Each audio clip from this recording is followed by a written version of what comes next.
Pour déterminer quel est le pays européen le plus performant en matière de tourisme, se limiter au nombre de visiteurs étrangers passés sur le territoire est un leurre. Une diversion qui permet à la France de revendiquer la place de numéro 1 mondial avec près de 90 millions de touristes. En Europe, seule l'Espagne supporte la comparaison. L'Italie, à la troisième place, est distancée, tout comme le Royaume-Uni, qui avec moins de 40 millions de visiteurs fait 2 fois moins bien environ. Ainsi de suite, jusqu'au Danemark, qui avec un peu moins de 12 millions de touristes, fait partie du top 12 européen. Premier écueil, il faut éliminer l'effet taille et rapporter le nombre de visiteurs à la population locale pour que cela ait du sens. Ce premier retraitement bouscule l'ordre établi. 2 pays se détachent. Le premier est devenu une destination star de l'été, la Croatie.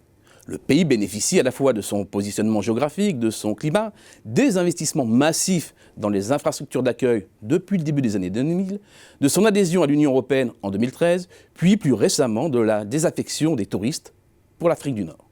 Et à ses côtés, la destination phare hivernale, l'Autriche, et son important domaine skiable qui fait du pays la première destination ski au monde. Croatie et Autriche accueillent ainsi plus de 3 touristes pour un habitant. La Grèce se place en 3e position avec plus de 2,5 visiteurs pour un habitant. Quant à la France, elle glisse à la 7e place avec seulement 1,3 touristes par habitant. En queue de classement, 3 pays reçoivent un nombre de visiteurs nettement inférieur à leur population. Le Royaume-Uni, la Pologne et l'Allemagne. Second écueil à éviter, avec ces chiffres, on passe en partie à côté de l'essentiel, c'est-à-dire le chiffre d'affaires réalisé par tous ces touristes sur le territoire. Et pour gommer l'effet taille, une fois de plus, il faut le rapporter au PIB. C'est un bon moyen de détecter les pays hyper spécialisés ou hyper performants en matière touristique. Les recettes touristiques représentent ainsi près de 20% du PIB croate. Mais c'est ici plus le révélateur d'une petite économie monospécialisée sur le tourisme qu'une indication sur la vraie performance de son secteur touristique. De même, à l'autre bout de l'échiquier, la place de l'Allemagne est la marque d'un secteur touristique sous-dimensionné et d'une économie à l'assise sectorielle très large. En revanche, la place de la France en 8e position, alors que le pays bénéficie des 2 formes de tourisme de loisirs, estival et hivernal, renforcées en plus par le tourisme d'affaires, est bien le révélateur d'une faiblesse. Faiblesse que partage aussi l'Italie. Les recettes moyennes dégagées par touriste complètent l'analyse. Une fois de plus, le classement est chamboulé. Le Royaume-Uni arrive, cette fois-ci, nettement en tête avec plus de 1 150 € de gains par visiteur devant le Portugal et l'Allemagne. La France se retrouve à nouveau au milieu de classement avec 618 € seulement.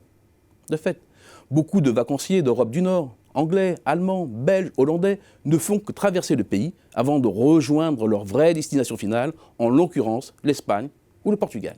Ils restent une nuit, dépensent peu, et leur principal budget est celui du carburant et des péages.